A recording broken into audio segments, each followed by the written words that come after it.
Worry and overthinking are the taxes we impose on a disaster that has not yet happened and may never happen. We live in a future that is a fiction, battling phantoms of our own creation. This mental chaos drains our energy, paralyzes our action, and robs us of the present moment. The Stoics were the original cognitive therapists. They understood that our anxiety does not come from events, but from our judgments about those events. Their philosophy provides not just comforting ideas, but a set of mental drills to retrain the brain out of its habitual worrying. Here are 5 of their most powerful habits to calm your mind. Habit 1. The "Is this my business?" Filter the ancient practice. Epictetus provided the ultimate filter for a troubled mind. Never forget that the measure of a man is the worth of the things he cares about.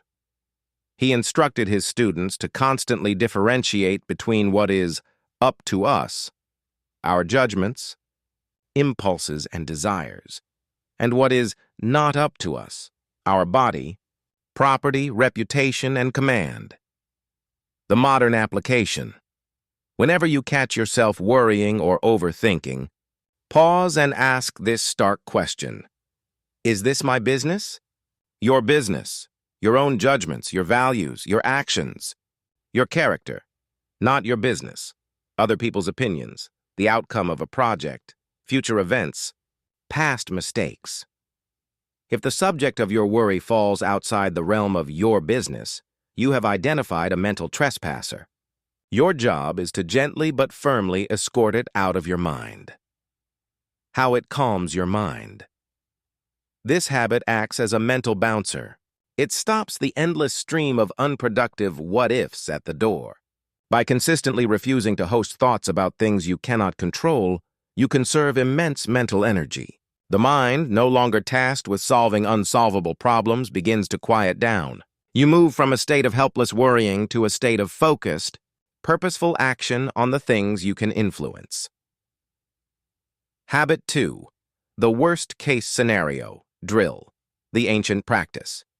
This is the disciplined practice of premeditatio malorum, the premeditation of evils. Seneca advised to rehearse in your mind exile, torture, war, shipwreck. The goal was not to live in fear, but to disarm fear itself by looking it directly in the face and realizing you could survive it. The modern application. When you are paralyzed by a specific worry, don't run from it. Lean into it with brutal honesty. Take your fear and follow it to its absolute catastrophic end. Define the worry. I'm worried my presentation will go badly. Ask, then what? Then my boss might be disappointed. And then what? I might not get the promotion I wanted. And then what? I'll have to stay in this role for another year and I'll feel like a failure. And then what? I'll still be alive. I'll still have my health and my family. I'll learn from the experience and try again. How it calms your mind. Overthinking thrives in the vague, shadowy space of something bad might happen. This drill turns on the lights. You systematically break down the monster under the bed and realize it's just a collection of manageable parts. You almost always arrive at the same conclusion. I can handle it. This doesn't guarantee success, but it guarantees that the fear of failure will no longer control you. Habit 3. The view from above, the ancient practice. Marcus Aurelius constantly reminded himself to take a view from above. He would visualize the bustling markets, the farms, the marriages, and the deaths, all from a cosmic perspective. From this vantage point, his personal problems shrank to their proper size. The modern application. When you are consumed by a problem, mentally zoom out. Imagine yourself from the ceiling of the room. Pull back further, seeing your building, your city as a map. See the continent, the planet, a pale blue dot in the vastness of space. Hold that image. Contemplate the billions of people on that dot, each with their own pressing worries just like you. Now look back at your problem. How significant is it in this grand cosmic context? How it calms your mind. Worry and overthinking are products of a frog's eye view. a perspective where every puddle seems like an ocean. The view from above gives you an eagle's eye view.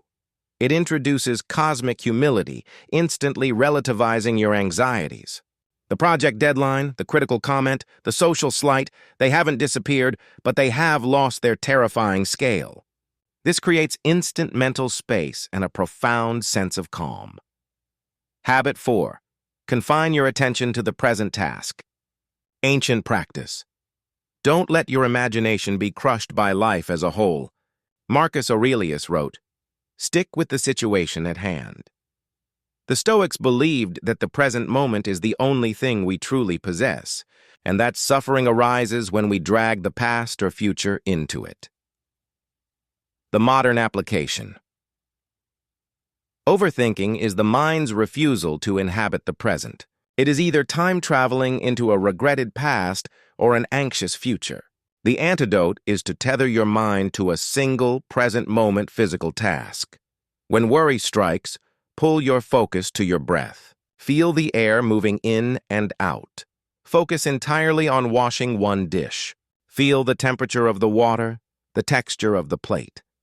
In a meeting, listen so intently to the person speaking that you cannot possibly also be crafting your response or worrying about the outcome. How it calms your mind. This habit is a form of mindfulness that Epictetus would have endorsed. He said we are like a dog tied to a moving cart. If we don't walk with it, we will be dragged. The moving cart is the present moment. By focusing on the present task, you are walking with the cart. You are aligning your mind with reality, which is always happening now. Anxiety cannot survive in a mind that is fully occupied with the present. Habit 5. Journal the judgment. Not the event, the ancient practice. Epictetus's core teaching was, it's not things that upset us, but our judgments about things. The Stoics practiced examining these judgments daily, dissecting them to find the flawed logic that caused their distress. The modern application. Don't just journal about what happened. Journal about your interpretation of what happened. Use a 3-column layout. Column 1, the event, e.g., my friend didn't text me back. Column 2, my automatic judgment, e.g., they are ignoring me. They must be angry. I did something wrong. Column 3, a rational Stoic reassessment, e.g., I have no evidence they are angry. They are likely busy. Their actions are outside my control. My worth is not determined by their response time. How it calms your mind. This practice moves you from being a victim of your thoughts to being a scientist observing them. You externalize the noisy, fearful narrative in your head and see it for what it often is, a story, not a fact. By consciously writing a new, more rational narrative, you create a cognitive groove that your mind will start to follow automatically. You aren't suppressing worry. You are intellectually dismantling it piece by piece until it loses its power. Conclusion. The mind as a garden. Your mind is like a garden.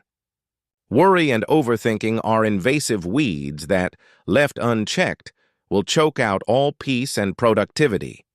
These 5 Stoic habits are your gardening tools. The "is this my business?" filter is your weeder, pulling out thoughts that don't belong. The worst-case scenario drill is your sunlight, showing you that the weeds aren't as monstrous as they seemed in the shade.